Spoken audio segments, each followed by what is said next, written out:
Welcome to Jagannath kitchen. గోరుచిక్కుడుతో నేను ఒక చల్ల మిరపకాయలు ఎలా వేస్తామో అలా చూపిస్తున్నాను చూడండి. గోరుచిక్కుడును శుభ్రంగా కడిగి పెట్టుకున్నాను. వీటిని ఈ సూది సహాయంతో ఇలా ఇలా హోల్ లాగా పెట్టుకుందామండి. చిన్నగా ఇక్కడ మొత్తం గోరుచిక్కుడు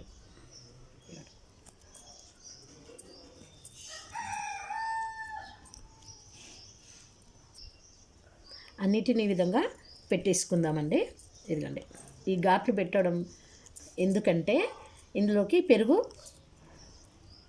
అంటుకుంటుందండి. వీటికి పెరుగు అంటుకొని ఇవి చాలా టేస్ట్గా ఉంటాయండి. ఇదిగోండి ఇలా అన్నీ పెట్టేసుకున్న తర్వాత ఇప్పుడు ఇదిగోండి పెరుగు చూడండి. ఈ పెరుగుని ఇలా చిలుక్కుంటున్నాను నేను. ఇందులోకి తగినంత ఉప్పు వేసుకున్నామండి.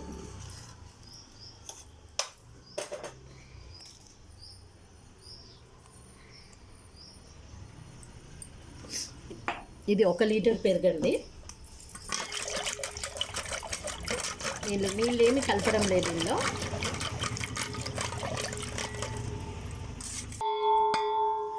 ఇలా వేసుకున్న తర్వాత ఇప్పుడు చూడండి అన్నీ మునిగేంత వరకు గోరుచిక్కుడుని వేసేసుకుందాము.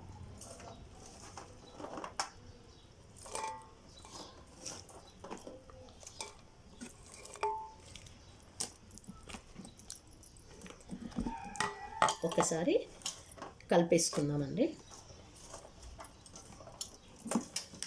మొత్తం వేసుకున్న తర్వాత స్పూన్ సహాయంతో ఒక్కసారి కలిపేసుకుందాము. స్పూన్ సహాయంతో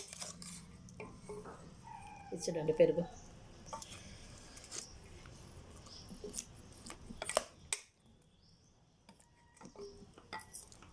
కలిపేసి ఒక 2 రోజులు ఇలా పెట్టేసి నూనెలో వేయించుకొని తినడమేనండి.